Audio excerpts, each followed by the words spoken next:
ভবিষ্যৎটা বলে দিচ্ছি ইনশাআল্লাহ, এই বৈশ্বিক এই শিরক আর কুফর তাগুতের গোড়ায় শিকড়ে আঘাতটা করবে কে? ইমামুল মাহদী ঈসা আলাইহিস সালাম। তারপরে আবার জেরুজালেম থেকে বিশ্ব শাসন হবে ইনশাআল্লাহ। তখন প্রত্যেকটা মুসলমানের হক অধিকার রক্ষা করা হবে। তখন মুসলমানরা এইভাবে মাথা নত করে বাঁচবে না, মাথা উঁচু করে বাঁচবে ইনশাআল্লাহ। এত সহজ যে মুসলিম বাচ্চাদেরকে বোম মেরে হত্যা করে ফেললো। আমি আপনাদেরকে দলিল দিলে রাত 2টা-3টা বেজে যাবে। একজন সাহাবীর হত্যার প্রতিশোধ নেওয়ার জন্য নবী সাল্লাল্লাহু আলাইহি ওয়াসাল্লাম 30,000 সৈন্যবাহিনী রেডি করে রোমানদের বিরুদ্ধে যুদ্ধ করতে পাঠিয়েছেন।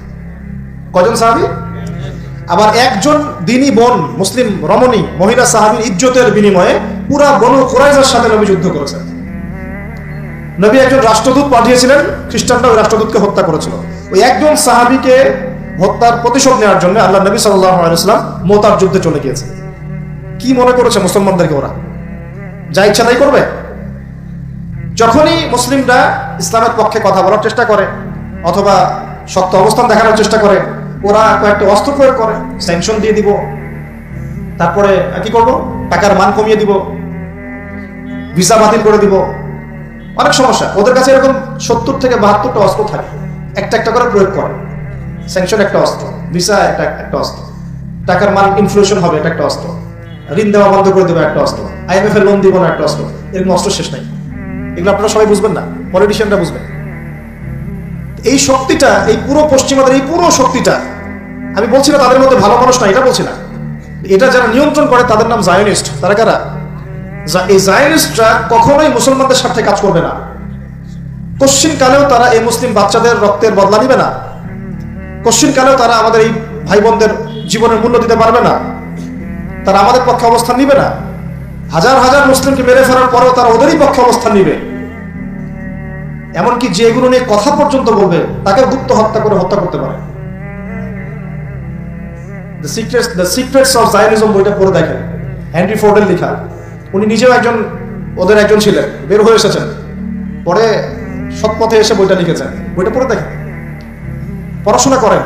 আমাদেরকে চোখ কান খোলা রেখে চলতে হবে। আমি এই মূল জায়গা থেকে আস্তে আস্তে শেষের দিকে আসতেছি, একটু মনোযোগ ধরে রাখেন। এটা হলো খেলাফা এবং খলিফার ফাংশন। এখন আবু বকর সিদ্দিক কি এটা আমল করে দেখেন নাই?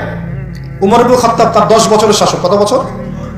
এই 10 বছরে আপনি একজন মানুষ দেখান যে অনাহারে মারা গেছে বা দারিদ্র সীমার নিচে ছিল, বা ওই 10 বছরে একজন মুসলিম বোনের ইজ্জত হানি করা হয়েছে, একটা বাচ্চাকে হত্যা করতে পেরেছে, বা একজন মুসলিম ভাইকে অন্যায়ভাবে হত্যা করেছে, বা শুধু মুসলমানদের উপরে গরম গরম কথা পর্যন্ত বলেছে, একটা দলিল খালি দেখা হবে।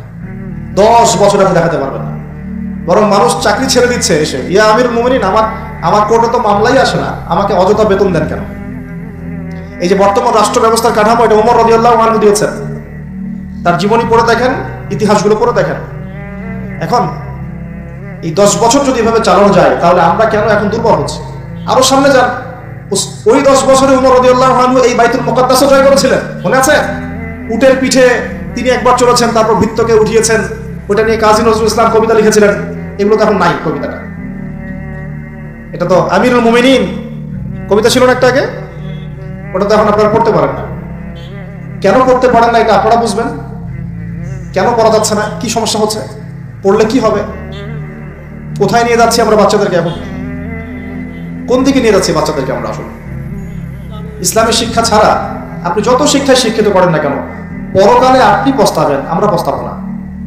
পরকালে আপনি পস্তাবেন যে আমি আমার সন্তানকে কেন এই শিক্ষা দিয়ে আসলাম না।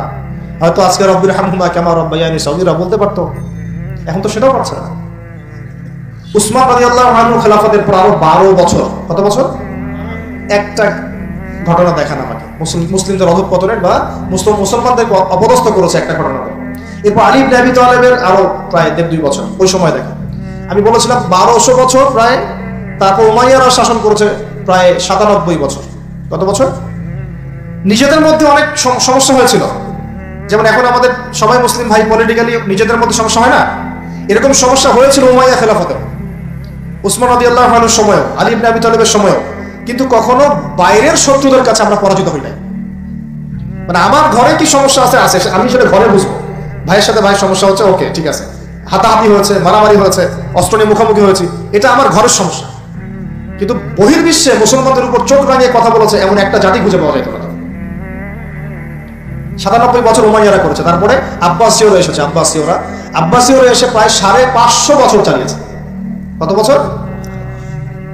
এর পর আসছে মামলুক, তারপরে ফাতেমিরা, ওইদিকে কর্ডোভাতে ছিল ইসলামিক খেলাফত, ওই আন্দালুসিয়ায়, এখনকার স্পেন, ইতালি, এগুলো সব আমাদের ছিল।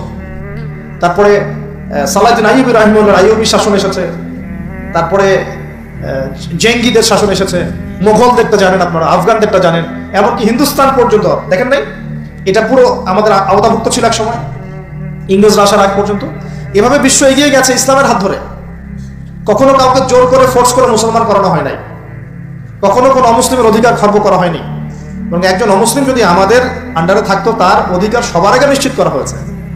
যাকাত সবাই প্রদান করতো, সালাত আদায় করতো, সবাই কোরআনওয়ালা ছিল, ওলামায়ে কেরামদেরকে সম্মান করা হতো, মসজিদ মাদ্রাসা করে তোলা হয়েছিল, সুদ ছিল না, মানুষ হালাল খেত, এবং মুসলিমদের একটা ঐক্যবদ্ধ সামরিক শক্তি ছিল।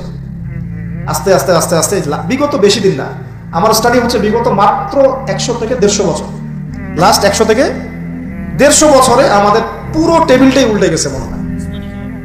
এক্স্যাক্টলি উসমানী খেলাফতের পতনের সময় থেকে 1914 সালে এটার পতন ঘটেছে, প্রথম বিশ্বযুদ্ধের সময়। এরপর থেকেই কেন জানি এই যে বিগত 100 বছরে পুরো বিশ্বের চিত্রটাই উল্টাই গেল। যারা আমাদেরকে কর দিত একসময়, ট্যাক্স, ওরা এখন আমাদেরকে বলে ঋণ দিব কি দিব না। সুবহানাল্লাহ, চিন্তা করেন একটু বিষয়টা। যারা আমাদেরকে ট্যাক্স দিয়ে আমাদের জমিতে থাকতো, ওরা আমাদেরকে বলে লোড লাগলে অ্যাপ্লাই করতে হবে, শর্ত সাপেক্ষে দিতে পারে, তা আবার চড়া সুদে।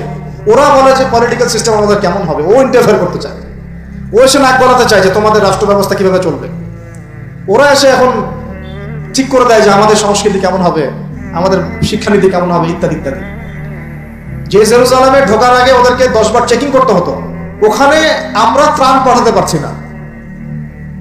ওখানে আমরা মুসলমানরাই আমাদের ভাইকে ত্রাণ পাঠাতে পারছি না, নির্বিচারে মানুষ মারছে, কিন্তু আমরা গিয়ে প্রতিহত করতে পারছি না, আমরা ফোর্স পাঠাতে পারছি না। আপনি বিশ্বাস করেন বাংলাদেশে যারা উপর থেকে নিচু লেভেলে যে সেক্টরে মানুষ আছেন, এদের মধ্যে বহু ইমানদার মানুষ আছে, পলিটিশিয়ানদের মধ্যে, র্যাবে, বিজিবিতে, আর্মিতে, আনসারে, প্রত্যেকটা জায়গায় এমন বহু মানুষ আছে যাদেরকে যদি আপনি পাঠাতেন যে যাও ওই জালেমদের বিরুদ্ধে অস্ত্র ধরো, দেখতেন ওরা বুক পেতে শহীদ হয়ে যেত। বহু মানুষ আমাদের দেশে আছে, ইমান আমরা লালন করি বলেই তো কথাগুলো বের হচ্ছে। আমাদের জায়গা, আমাদের জমি, আমাদের ভাই, আমাদের বোন, আমাদের বাচ্চাকে মেরে শেষ করে ফেললো, আমরা সামান্য প্রতিবাদটুকু করতে পারছি না। প্রতিবাদ করার প্ল্যাটফর্মটা কোথায়? জাতিসংঘে যেতে হবে, জাতিসংঘে গিয়ে প্রতিবাদ করে লাভটা কি হবে? ও বলবে যে আমি তার পাশে আছি, সবশেষে ও 2-3টা মিত্র বানাই নেবে।